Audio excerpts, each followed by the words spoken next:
My son-in-law paid for a luxurious safari in Africa so that I could finally see lions and elephants. But when I returned home early and approached the door, I heard his voice on the phone. The guide will do everything quietly. A crocodile or a buffalo. It's an accident, and no one will suspect anything. I froze. I smiled. And I thought, okay, boy, let's see which one of us has an accident. You won't believe what I did. Before we continue, please subscribe to the channel and write in the comments what time it is where you are now.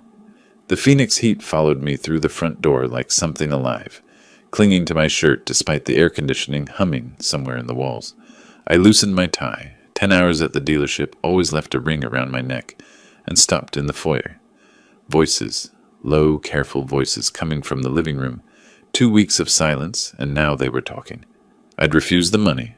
$35,000 for another one of Melvin's investment schemes, the kind that always sounded brilliant until the money disappeared. I'd called it wasteful. Frances had looked at me like I'd struck her, then turned away, and neither of them had spoken to me since.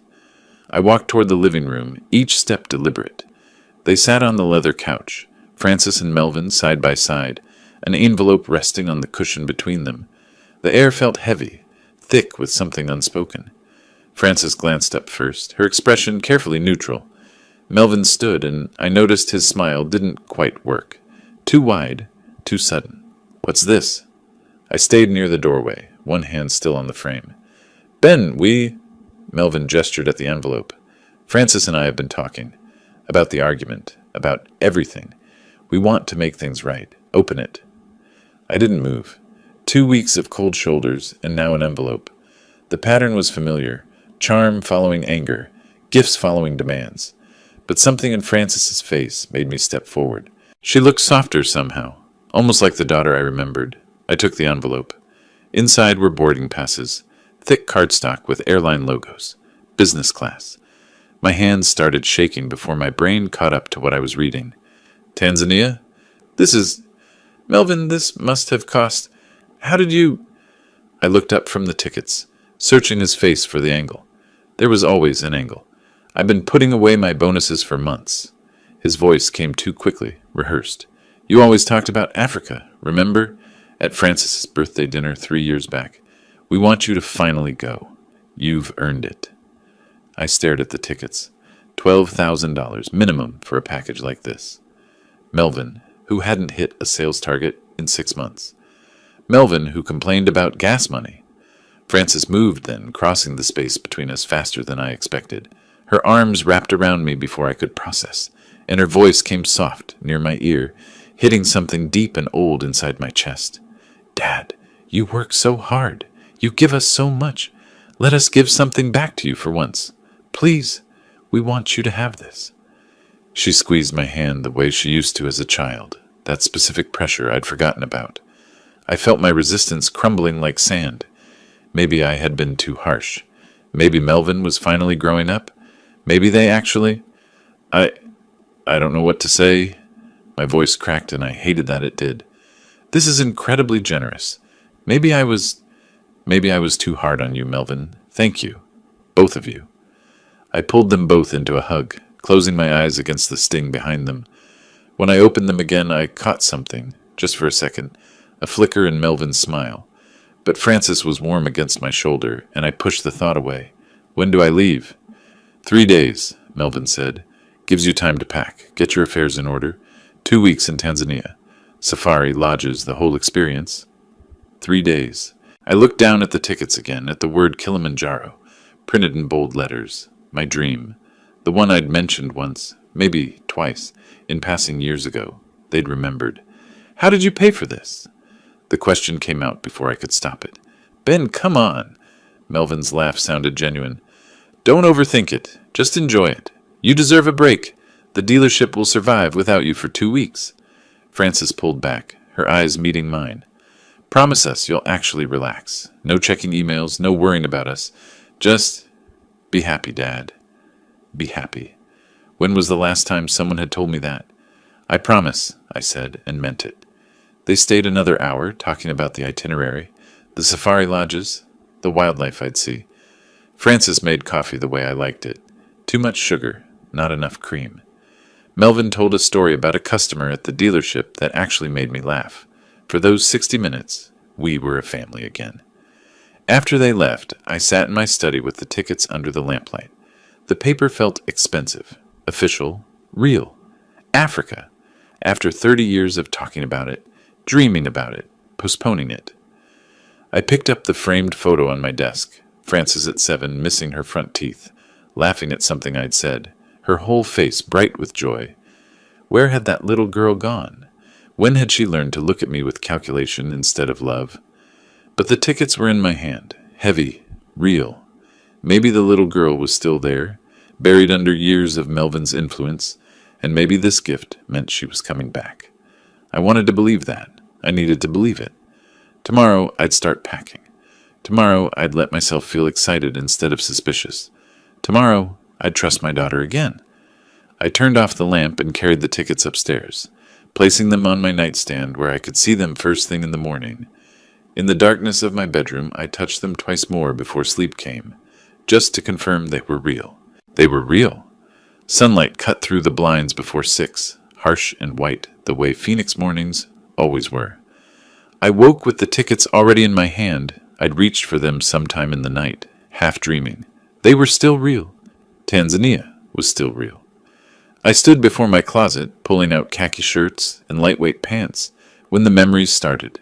The suitcase itself triggered the first one. I'd bought it 8 years ago for Frances's college graduation trip, a tour through Europe she'd been planning since sophomore year. Then Melvin appeared, and suddenly the trip was for 2. Dad, you understand, right? This is important for us. I'd understood. I'd paid for it too, just like I'd paid for everything else. 8 years. I folded a shirt and counted backward. Frances was 27 when she brought Melvin home, her eyes bright with new love, her voice asking if they could stay just temporarily until we get on our feet. I'd said yes because that's what fathers do. Temporary became permanent. The guest room became their room.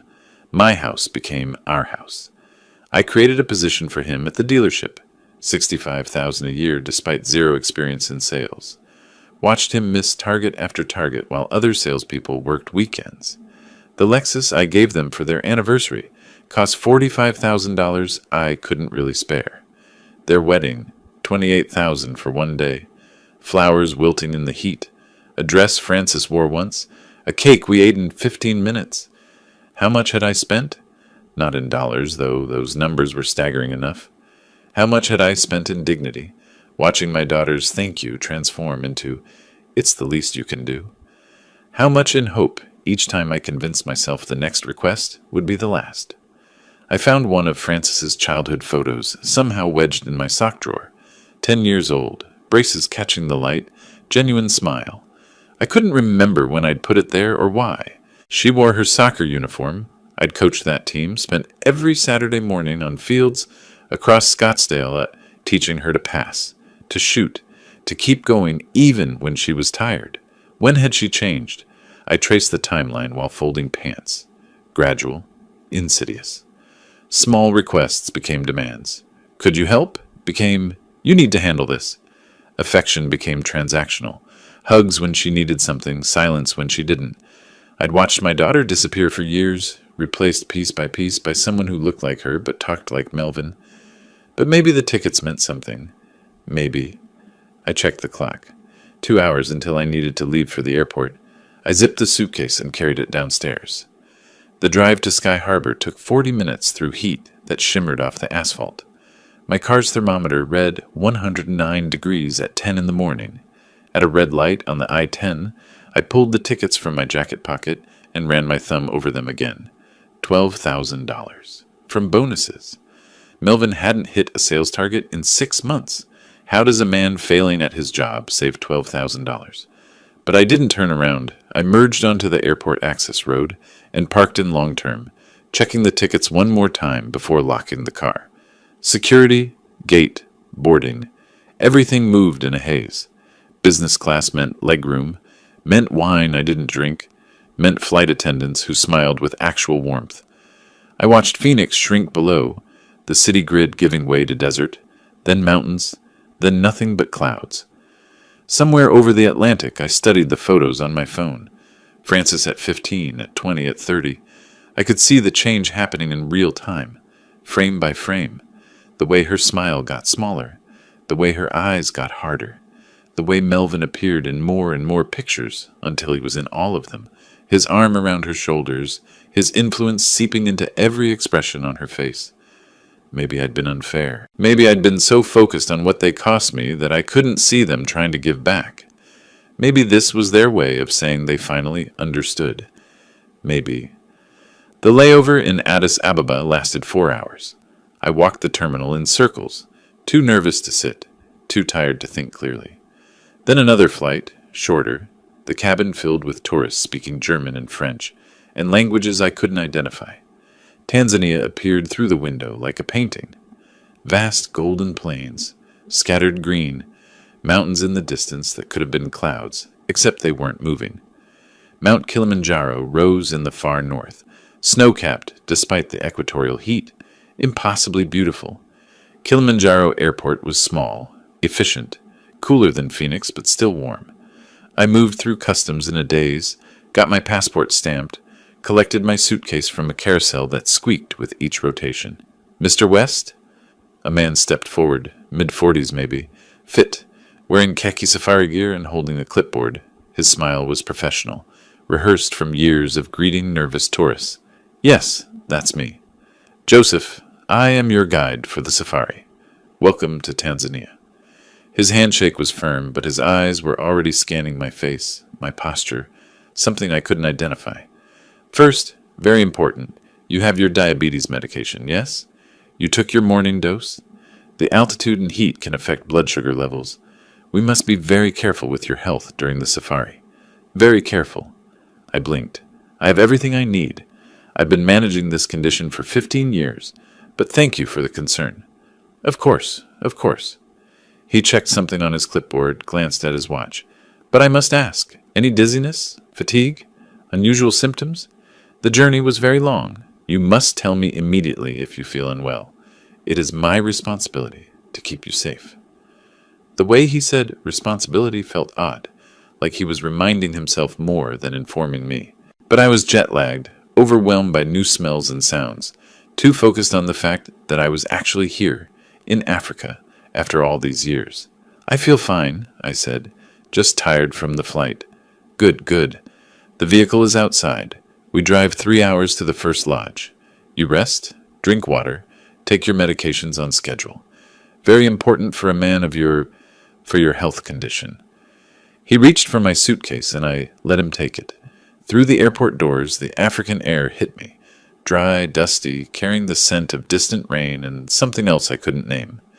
Adventure, maybe, or possibility.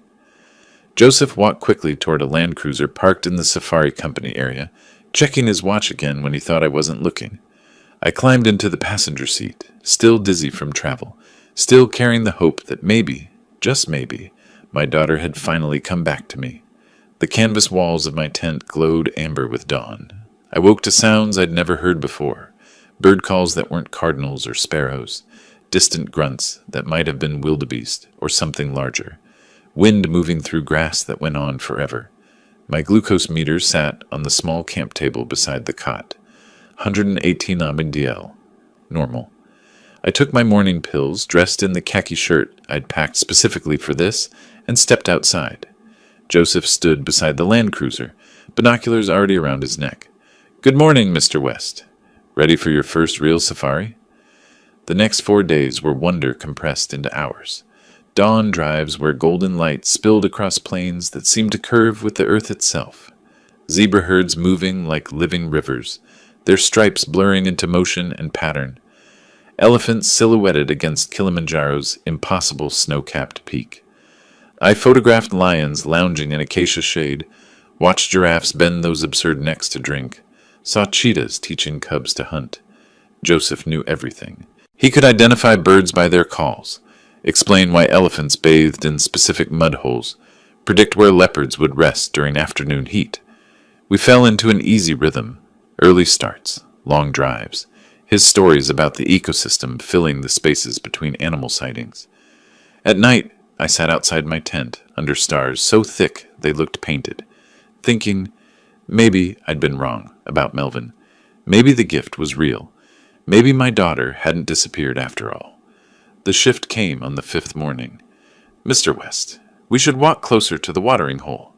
Joseph pointed toward a muddy bank where water turned opaque 50 feet from shore. "Perfect angle for crocodile photographs. They're very active in the morning. You'll get spectacular shots." I studied the murky water, the way the surface broke in places that might have been logs or might have been something else. My safari guidebook had been explicit about crocodile safety. Maintain distance, never approach water's edge in active zones. The zoom lens works fine from here, Joseph. But the detail, the authenticity, you need proximity for that. Trust me, I've done this hundreds of times. Very safe on this bank. His insistence carried an edge I hadn't heard before. "I'm good where I am." Something flickered across his face, gone before I could name it. That afternoon he suggested approaching a buffalo herd for authentic close-up photographs. Buffalo, the animals my guidebook called one of Africa's most dangerous, unpredictable, even without provocation, responsible for more tourist deaths than lions. "Joseph, I think we maintain distance from buffalo. The guide said they're aggressive. Only if provoked. We'll be careful." But his tone wasn't careful. It was pushy. "No, we stay in the vehicle." His smile tightened. "Of course, Mr. West. Whatever you prefer." The 6th day, I woke from an afternoon nap and stepped outside for air. Voices carried across the small camp, Joseph's voice speaking English, rapidly into his phone, pacing near the perimeter fence. "He's too careful. It's not working naturally. I can't just push him into the water. There are other tourists." "No, he won't take risks." I froze behind my tent wall. Joseph's back was to me, his body language tense, frustrated. He was reporting to someone. About me, about risks I wouldn't take, about things not working naturally. I retreated silently, my heart hammering against my ribs. Inside the tent, I sat on the cot and tried to make sense of what I'd heard. Joseph wasn't just a guide. He was... What? What wasn't working naturally? Why did he care whether I took risks? The pieces wouldn't fit together, but they rattled around in my mind, keeping me awake that night, making every distant animal sound feel threatening. On the 8th morning, I woke feeling wrong, sweating, shaking, vision blurred at the edges. I fumbled for the glucose meter, 310 nosdl, too high, dangerously high. I'd forgotten last night's medication, distracted by that phone call replaying in my head. When I told Joseph I needed to leave, cut the trip short, get home, manage this properly, his face drained of color. "Mr. West, that's not necessary." He spoke too fast, hands gesturing. "We have excellent medical care at the main camp. Dr. Kamau, very experienced with diabetes. You don't need to leave. You paid for 2 weeks. You should stay. Let us take care of you here. I'm booking a flight home. Tomorrow, if possible. Please reconsider. This is manageable. We can. Joseph." I kept my voice level. "I'm going home." His professional mask cracked. For just a moment, I saw something that looked like panic. I spent my last day arranging the early departure, changing the Ethiopian Airlines ticket, packing while Joseph hovered, making increasingly desperate suggestions. Drive to the medical camp first. Wait another day to see if the levels stabilize. Extend just 3 more days. Something was wrong. Very wrong. I didn't understand what, but every instinct I'd developed in 40 years of business negotiations was screaming at me to get out. The plane lifted off from Kilimanjaro the next afternoon. Through the window, Tanzania shrank below, golden and beautiful and somehow sinister. I'd escaped something. I knew that much. But what?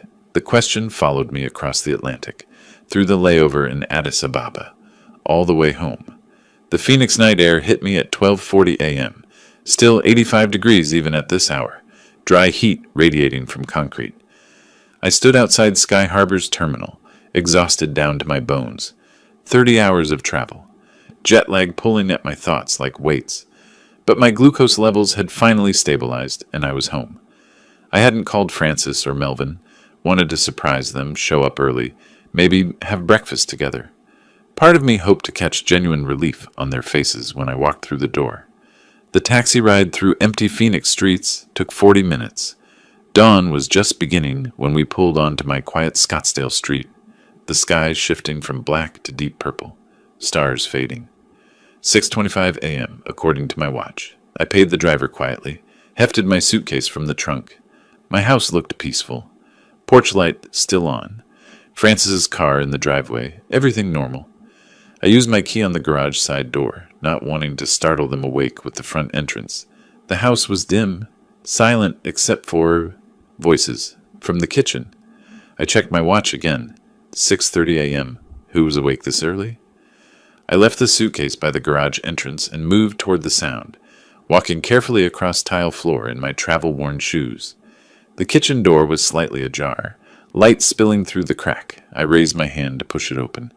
Melvin's voice stopped me cold. "Tomorrow's the day. The old man should be done for." I froze, my hand suspended in air. Through the crack, I could see Melvin's back, phone pressed to his ear, pacing near the coffee maker. "The guide I hired will handle it, make it look like an accident. Crocodile attack, or maybe a charging buffalo. Either way, problem solved." The floor tilted. My legs went numb. "Yeah, I know, 12 grand was steep, but it's an investment, right?" Melvin laughed. Actually laughed. "Once he's gone, we get the house. Worth at least $850,000. Plus the dealerships, the accounts, everything. Francis already lined up a notary who can rush the probate. We're talking 4, maybe 5 million total. Worth every penny." I couldn't breathe. Couldn't move. The kitchen, the hallway, my entire world compressed into that crack in the door, and Melvin's casual voice discussing my murder like a stock trade. "Francis, she's fine with it. She was the one who suggested it, actually." His tone shifted, almost admiring. "Said we've waited long enough that her father's had a good run. We deserve to live our lives now, not wait another 20 years for the old man to kick off naturally." Francis suggested it. My daughter, my little girl who I'd coached in soccer, who'd held my hand at the zoo, who'd cried in my arms when her mother died. She'd suggested killing me, the $12,000 gift. Not reconciliation, not love. Assassination. They'd sent me to Africa to die. Joseph wasn't a concerned guide checking my health. He was an executioner, assessing his target. The watering hole, the buffalo herd, the desperate phone call when I proved too careful to kill easily. 8 years of supporting them, giving them everything.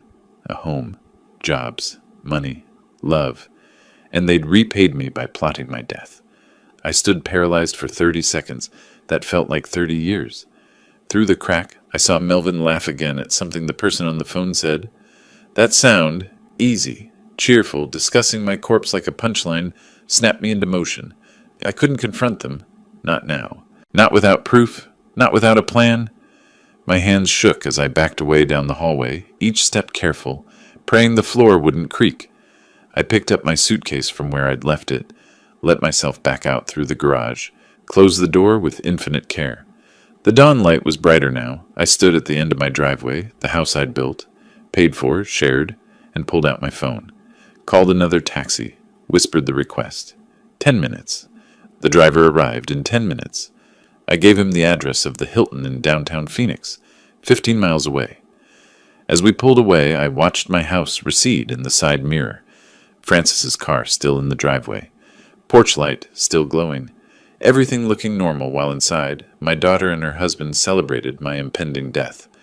My hands were steady now, the shock crystallizing into something colder, harder. I thought of Francis at 7, gap-toothed and laughing. I thought of Melvin's smile when he'd handed me those tickets. I thought of how close I'd come to dying alone in Africa, believing until the end that they loved me. "All right," I said quietly, so the driver couldn't hear. "We'll see who survives this." The businessman in me was already calculating. Document everything. Build the case. Execute with precision. They thought I was dead or dying. They were probably checking their phones every hour, waiting for Joseph's confirmation. Good. Let them wait. Let them think they'd won. And then I'd show them what real consequences looked like. My face felt calm, but in the taxi's rearview mirror, my eyes looked like ice. The Hilton lobby was quiet at 7 in the morning. Business people with rolling luggage moving toward breakfast. Morning light cutting through floor-to-ceiling windows. I checked in using a business credit card linked to the dealerships, One Melvin and Francis didn't monitor. The clerk handed me a key without much conversation. Room 847.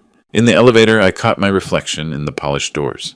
Rumpled clothes from 30 hours of travel, gray stubble, eyes that looked ancient, but underneath the exhaustion, clarity, cold, hard clarity.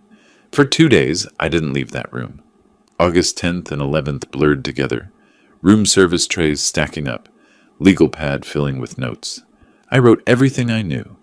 The $12,000 gift, Joseph's excessive health questions, the dangerous suggestions at the watering hole, the overheard phone conversation, 8 years of financial history, timelines, amounts, dates.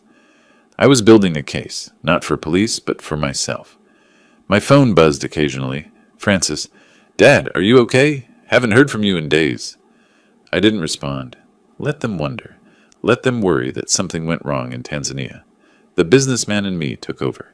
This was like planning a hostile takeover, except the target was my own family. By the morning of August 11th, I'd identified the problem. No concrete evidence.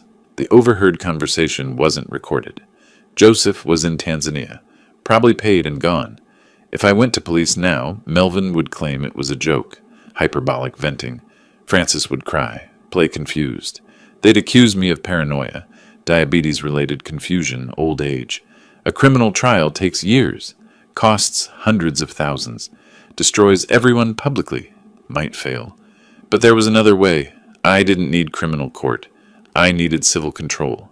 My money, my property, my business, my terms.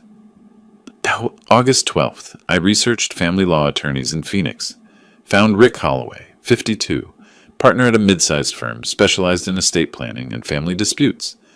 Reviews praised his aggressive representation. Consultation fee, $450 per hour. Expensive, necessary. I booked an appointment for 2 that afternoon. His office occupied the 14th floor of a glass tower downtown. The waiting room had leather chairs and a view of the mountains. At exactly 2 o'clock, Holloway's assistant showed me into his office. More glass walls, more mountain views, a desk that probably cost more than most people's cars. Holloway stood, shook my hand. Gray hair, expensive suit, eyes that assessed quickly. "Mr. West, what can I do for you?" I told him everything. The tickets, the safari, Joseph's behavior, the overheard murder plot. He listened without interruption, pen moving across his legal pad, expression neutral, but the writing getting faster as the story unfolded. When I finished, he set down his pen and leaned back. "Mr. West, I believe you. But belief doesn't win cases. What you have is testimony about an overheard conversation, inadmissible in criminal court, easily denied. However," he paused, steepled his fingers, "you don't need criminal court. You need asset protection and estate control. That we can do immediately and legally." "Explain." "Here's how this works. You fire Melvin tomorrow. Arizona is at-will employment. You don't need to give a reason. You reclaim any property titled in your name. You change your will to disinherit Francis completely. You watch them panic. When people are desperate, they make mistakes. Let them hang themselves." I nodded slowly. Yes, this was war, but fought with paperwork and lawyers, not violence. Cleaner, more permanent. "How quickly can we change the will?" Holloway checked his watch. "I can draft it this afternoon, have it witnessed and notarized by end of business today. The moment you sign, it's legally binding. Francis goes from inheriting $2 million to inheriting $1. Quite a change. $1. The minimum required to prevent a successful contest. Do it."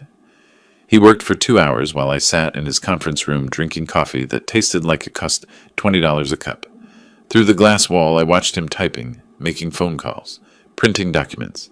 At 4:30, he returned with a stack of papers. "Your new will. Your current estate is worth approximately $4.5 million. 3 dealerships, the Scottsdale house, investment accounts, retirement funds. The old will split everything 50-50, half to Francis, half to various charities. This new version gives Francis exactly $1, with the remainder divided among organizations focused on elder abuse prevention." Elder abuse prevention? Fitting. He called in 2 associates to witness. I signed 3 copies, each signature crossing out my daughter's future. The pen scratched across paper with finality. A notary stamped the documents with officialness that felt like closing a vault. "One more thing," Holloway said as I prepared to leave. "Don't tell them you know. Play dumb. Let them think they're safe.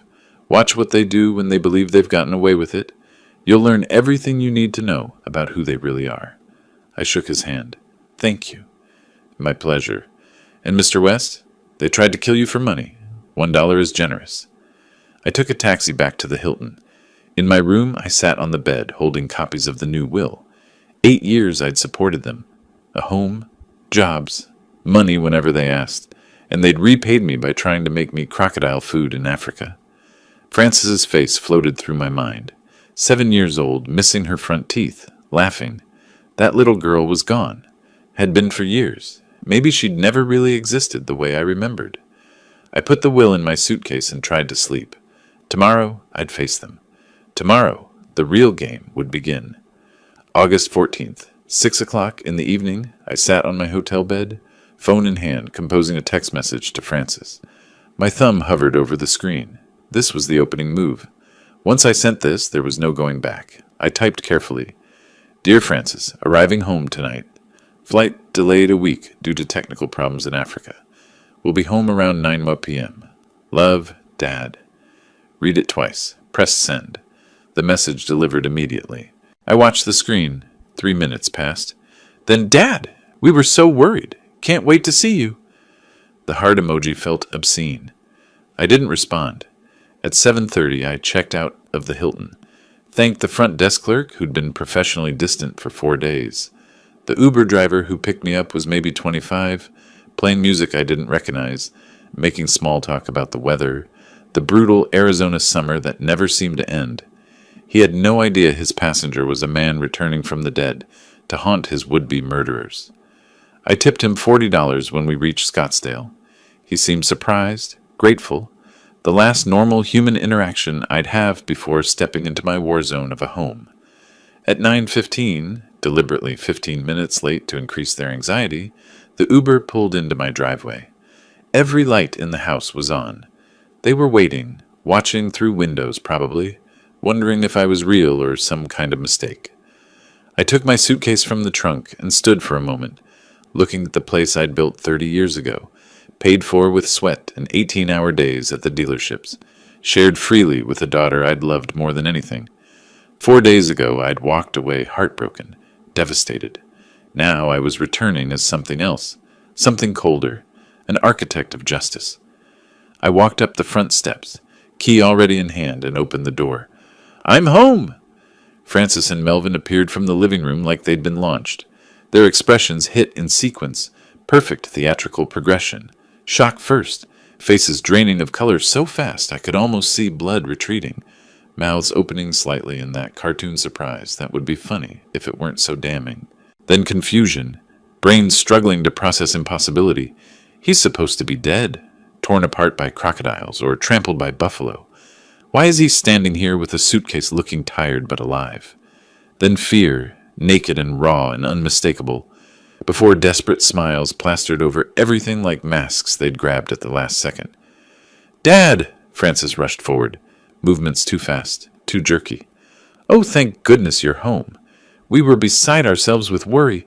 You didn't answer any of our texts. We thought something terrible happened." She wrapped her arms around me. Her whole body trembled like she was freezing in 100-degree Phoenix heat. Melvin hung back near the living room entrance, one hand gripping the doorframe like he needed support. "Ben, what happened? With the flight delay, I mean. We expected you back days ago. We were going to call the embassy or something." He was fishing, desperate to understand why I was alive, how their plan had failed, whether their cover was blown. I smiled, let Frances step back, and launched into my carefully prepared story. "I'm so sorry for worrying you both. The safari was absolutely incredible. Everything I dreamed of and more." I gestured toward the living room. "Can we sit? I'm exhausted." We moved to the couch. I deliberately took my usual spot, forcing them to sit across from me where I could watch their faces clearly. "Africa was magnificent," I continued. "The lions, the elephants, watching the sun rise over Kilimanjaro. But on the 8th day, my blood sugar spiked. Nothing serious, but at my age, you can't be too careful when you're that remote. I decided to come home early, and rescheduling the flights took forever. Phone service was terrible out there. I should have found a way to contact you sooner. Frances's right hand kept moving to her necklace, touching it, dropping away, touching it again. A tell I'd noticed when she was 12 and lying about homework. Now she was lying about wanting me alive. Melvin poured himself whiskey from the bottle on the side table. His hands shook, amber liquid sloshing against glass. I can't thank you enough for this gift, I said, watching them squirm. It was truly life-changing, seeing those animals, that landscape. I'll remember it forever. You two really surprised me with your thoughtfulness. They were trapped, terrified but unable to ask the questions burning through their minds. Why are you alive? What went wrong with Joseph? Does he know we tried to kill him? Forced instead to play the relieved, loving family. We're just glad you're safe, Dad. Frances's voice came too high, strained. Of course, Melvin added quickly. That's all that matters. I pulled out my phone. Want to see pictures? I took hundreds. For the next hour, I showed them safari photos. Each image required comments, exclamations of wonder, questions they had to pretend to care about. Look at this lion pride. See how close the elephants came to the vehicle. Isn't Kilimanjaro beautiful in the distance? Frances and Melvin exchanged constant glances. Quick, panicked eye contact they thought I didn't notice. I noticed everything. Melvin drank 3 whiskeys in 40 minutes. Ice cubes rattling in his glass. Liquid disappearing faster each time. Frances excused herself twice to the bathroom. The second time, I heard her whispering urgently into her phone through the door. Don't know what happened. Joseph hasn't... We need to... Her voice too low to catch everything, but the panic clear enough. Around 10:30, I yawned theatrically and stretched. I'm exhausted from all the travel. Think I'll head to bed. Of course, Dad. Rest well. Frances stood too quickly, relief flooding her face at the prospect of my departure. I picked up my suitcase and climbed the stairs, feeling their eyes boring into my back with every step. In my room, I locked the door and sat on the bed. Then I allowed myself a smile. They were panicking, drowning in terror and confusion. Good. Let them panic. Let them spend the night wondering what went wrong, whether I suspected, what to do next. Tomorrow, the real game would begin. August 16th, I woke at 5:30 to silence. The house still asleep, Frances and Melvin probably exhausted from their anxious vigil the night before. I showered, dressed in my charcoal gray suit, crisp white shirt, burgundy tie, armor for battle, each button fastened with purpose. I studied my reflection not from vanity but from readiness, checking that the man in the mirror looked capable of what came next. I skipped breakfast at home, drove to the flagship dealership in North Scottsdale. The building looked different today, not just my business, but my weapon. I arrived before staff, let myself in through the executive entrance. In my office with the door closed, I reviewed Melvin's sales records one final time. 6 consecutive months below target. Customer complaints documented. The numbers didn't lie. At 9 o'clock sharp, I sent the email. Come to my office, now. Melvin walked in at 9:30 wearing yesterday's clothes, looking haggard. He attempted a nervous smile, trying to pretend everything was normal. Hey Ben, what's up? Something about the inventory? I didn't invite him to sit. Standing behind my desk, hands flat on the surface, I delivered the words with surgical precision. Melvin, your employment is terminated effective immediately. 6 consecutive months of substandard performance. 40% below acceptable target. Multiple customer complaints documented. You'll receive $5,000 severance. You have 1 hour to vacate the premises. His face went white, then red. What? You can't fire me. I'm your son-in-law. Frances will never forgive you for this. That familial connection is precisely why I tolerated your incompetence for so long. But this is a business, not a charity. Sign the severance agreement or leave with nothing. Your choice. He sputtered, tried to argue, to plead. I pressed the intercom. Security to my office, please. 2 guards arrived within minutes. Through the glass walls, the dealership staff, people Melvin worked alongside for 8 years, watched as he was escorted to his cubicle to pack his belongings into a cardboard box. His face burned with shame. Some colleagues looked away, embarrassed. Others whispered, probably having wondered for years why he still had a job. I watched from my office window, arms crossed. Melvin's hands shook as he packed. A coffee mug, a framed photo of Francis, a desk calendar. 8 years compressed into items that fit in one box. The guards walked him through the showroom to the parking lot, every step visible to customers, salespeople, technicians. The walk of shame made concrete and public. He signed the severance papers before leaving. He had no choice, needed the money. $5,000 for trying to murder me. Quite the severance package. This was just the beginning. That afternoon at 2 o'clock, while Melvin was still processing his termination, Rick Holloway's office sent a certified letter to my home address. Francis would sign for it. Francis would panic. The letter was formal, detailed, devastating. It informed them that the 2022 Lexus ES 350 they'd been driving remained titled in my name. As property owner, I was exercising my right to reclaim the vehicle. They had 48 hours to surrender keys and registration, or I'd report it as unauthorized use. Signed by Holloway with his bar number prominently displayed. Legal. Binding. Merciless. I arrived home at 7 to chaos. Frances was in the living room. Mascara streaked down her face. The letter crumpled in her fist. Melvin paced like a caged animal, still carrying his cardboard termination box, the pathetic remnants of 8 years visible through the open top. The moment I entered, Frances screamed, "What are you doing? You fired him. Now you're taking our car? How are we supposed to live?" I set down my briefcase calmly, loosened my tie with deliberate slowness. My voice came quiet, controlled, more devastating than shouting could ever be. The car is titled in my name. When I purchased it 3 years ago, I kept the title for insurance purposes. That makes it legally mine. I'm simply reclaiming my property. Melvin exploded, crossing the room toward me before catching himself. We've done so much for you, taken care of you. This is how you treat family?" I looked at him with cold eyes and asked the question that made them both freeze. "Helped me? I want you to explain that, Melvin. Tell me one specific thing, just one, that you've done for me in 8 years. I'm genuinely curious." Silence fell like a guillotine. Melvin's mouth opened, closed. He looked at Frances. Frances looked back, equally helpless. We've been here. Francis has," he stammered, trailing off into nothing. 8 years of living rent-free. 8 years of generous salary he hadn't earned. Vacations I'd paid for. Car I'd provided. Wedding I'd funded. They'd taken everything and given nothing. The silence stretched until it became unbearable for them. I nodded slowly. "Exactly. You have 48 hours to return the car. Keys and registration to Rick Holloway's office. I'd start making arrangements if I were you." I walked upstairs, leaving them in stunned silence, each step deliberate. Not rushed, just finished with them.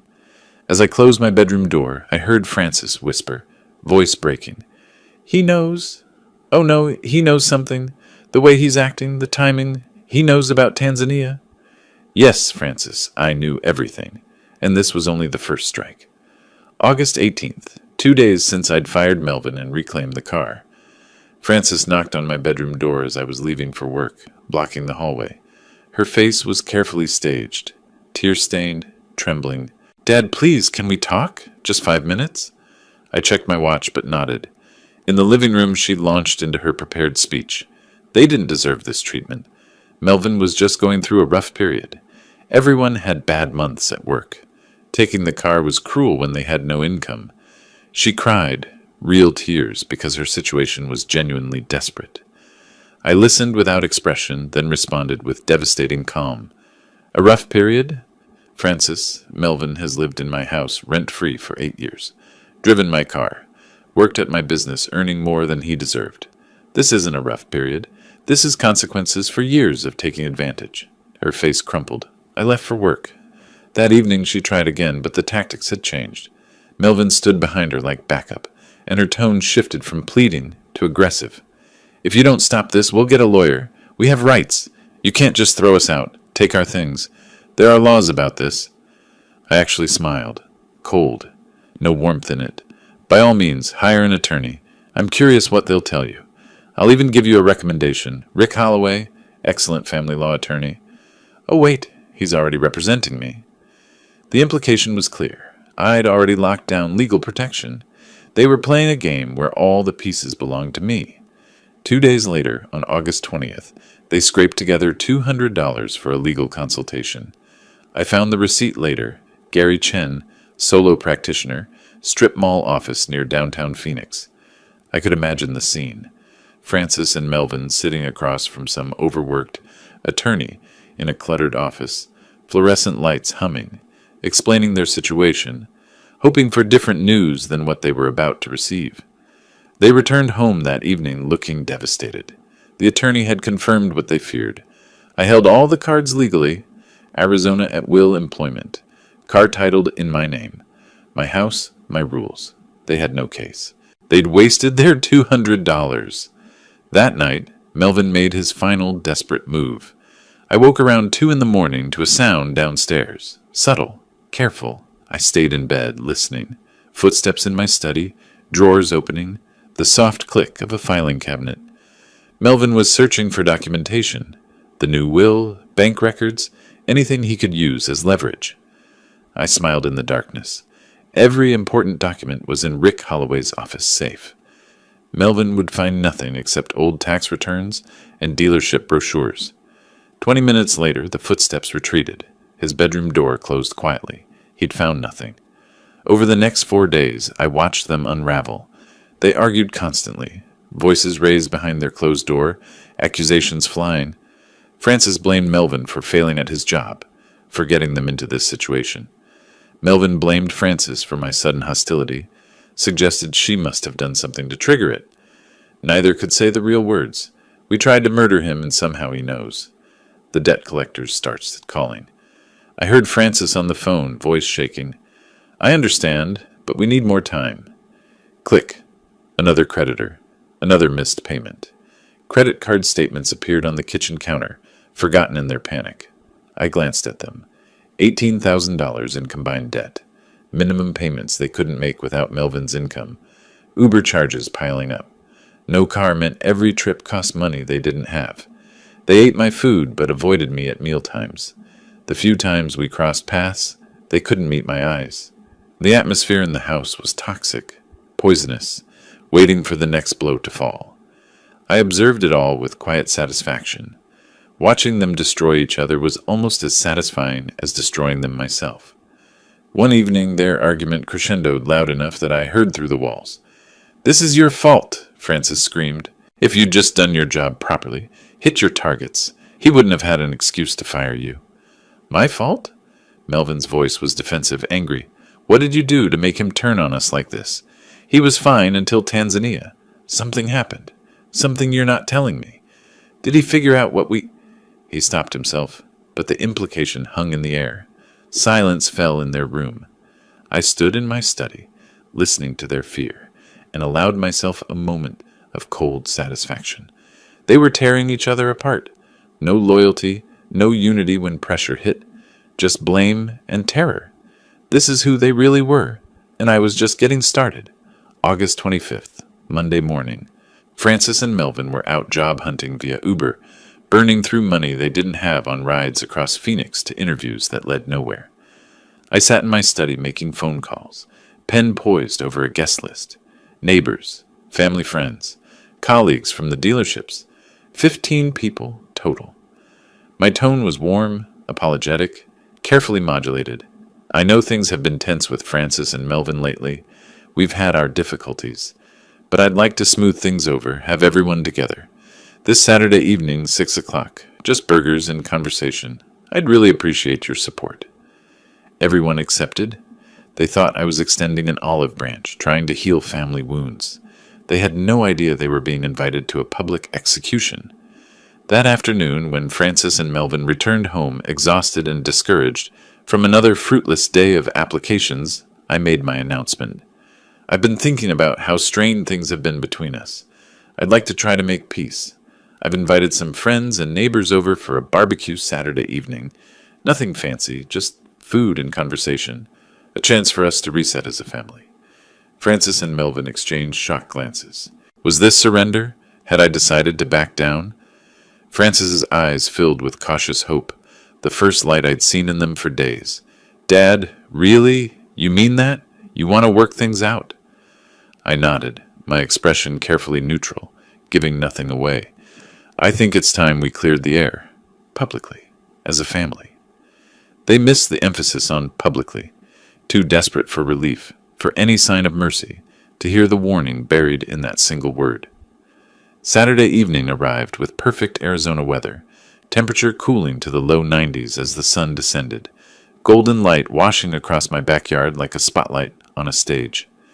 Guests arrived carrying wine bottles and side dishes, neighbors from the surrounding Scottsdale homes, 2 managers from my dealerships, the couple from 3 houses down who'd known Frances since she was a teenager, who'd watched her grow up, a few of my golf acquaintances, 15 people total, settling into lawn chairs and patio furniture, making small talk about the heat and the upcoming football season. I worked the grill, playing the gracious host, flipping burgers, asking about people's kids, pouring drinks. Frances and Melvin circulated awkwardly, sensing something off in my forced cheerfulness, but unable to identify the threat.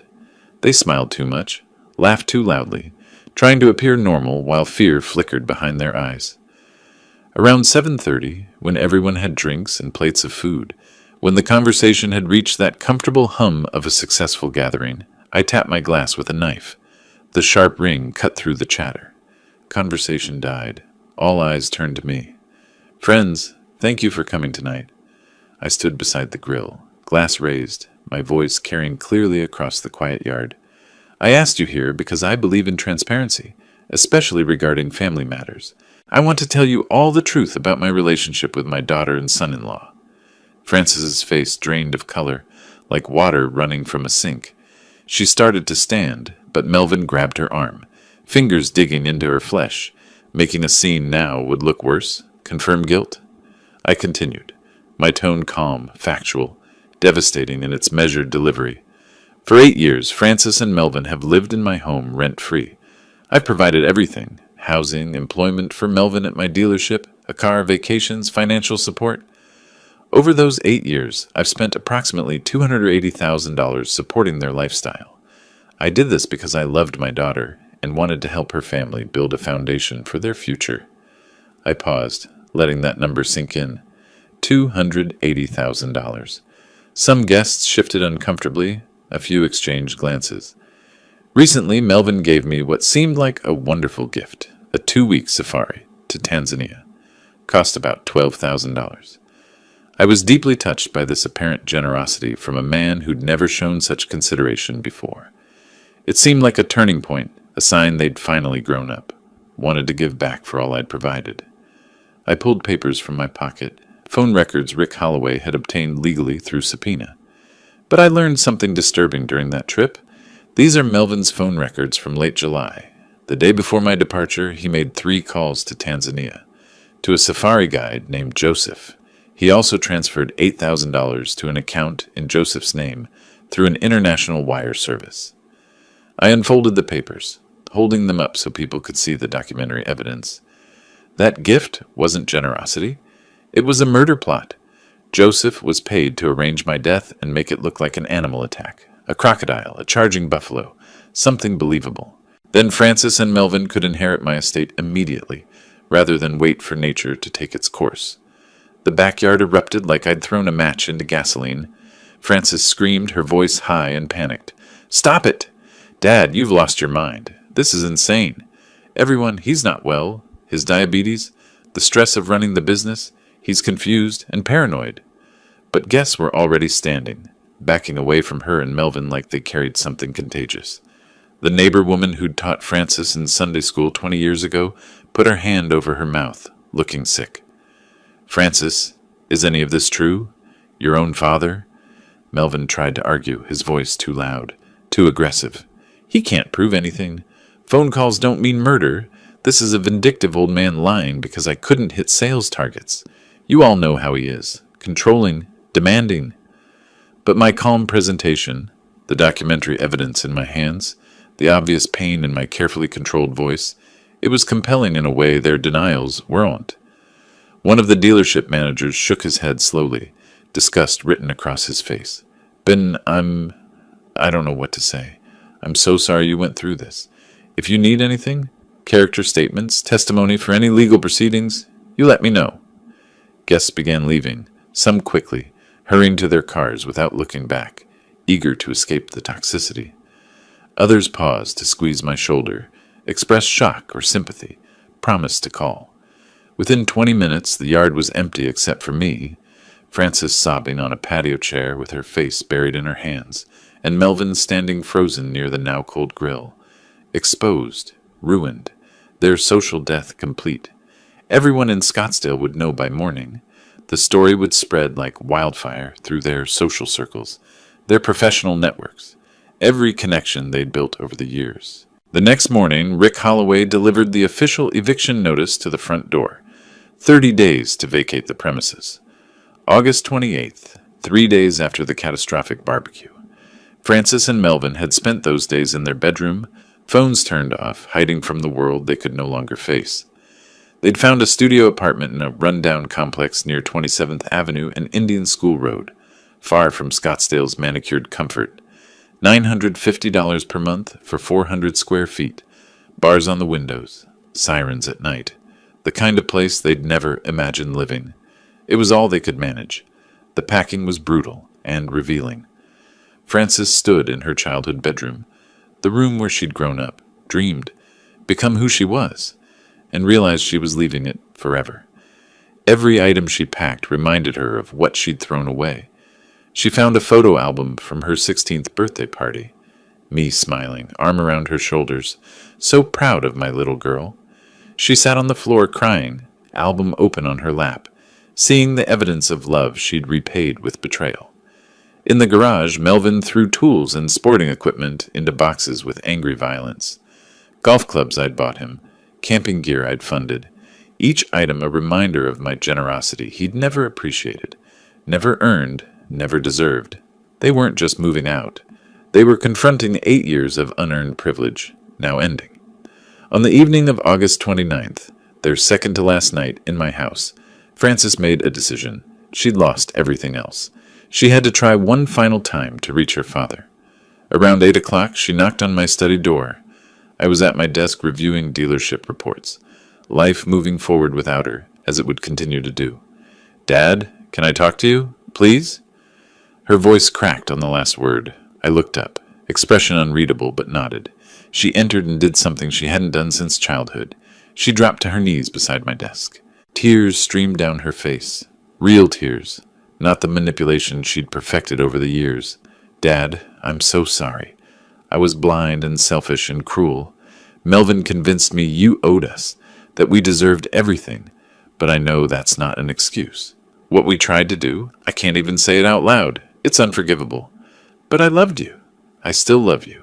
I lost my way. I'm so sorry." I looked at my daughter on her knees and felt something crack inside me. Not forgiveness, but recognition of shared pain. I saw the little girl who'd brought me dandelions from the yard, declaring them more beautiful than store-bought flowers, who'd cried when her goldfish died and asked if we could have a funeral, who'd hugged me so tight when I dropped her off at college, whispering, "I'll make you proud, Daddy."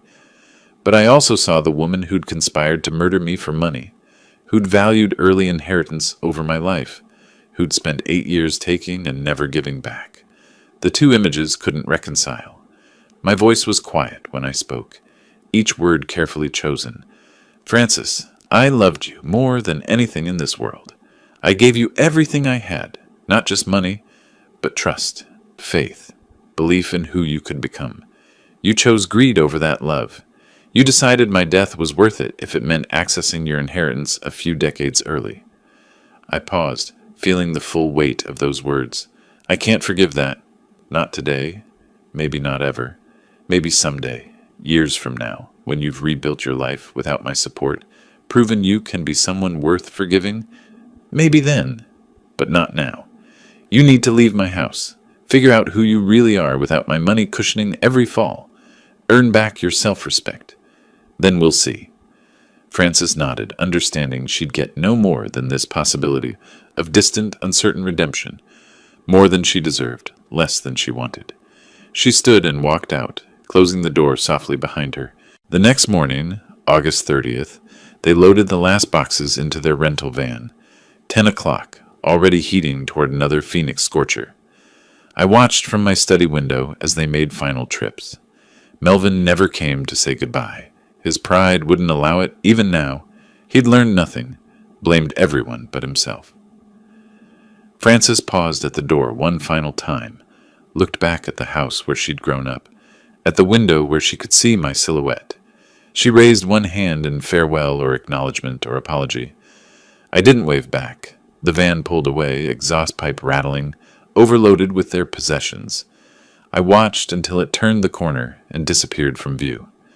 A week later, early September, I sat on my back patio, in the morning coolness before the heat arrived, coffee cup warm in my hands. The house was silent, truly silent for the first time in 8 years. The kind of peace I'd forgotten existed. I'd changed all the locks, installed a new security system, reclaimed every room, made the house mine again. Rick Holloway had confirmed everything was finalized, the new will executed and filed with the county. Frances receives exactly $1. The remaining $4.5 million goes to the Dignity Foundation, a charity supporting elderly victims of family financial abuse. I'd chosen the name myself, seemed appropriate. I didn't feel victory or joy.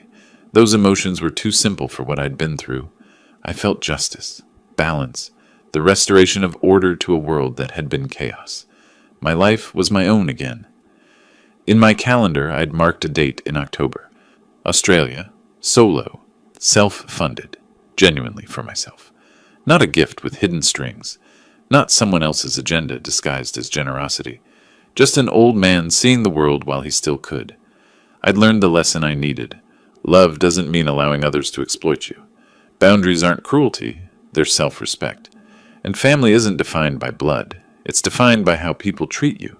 I took a sip of coffee, watched a cardinal land on the patio railing, its red feathers brilliant in the morning light. I smiled, not in triumph, but in peace.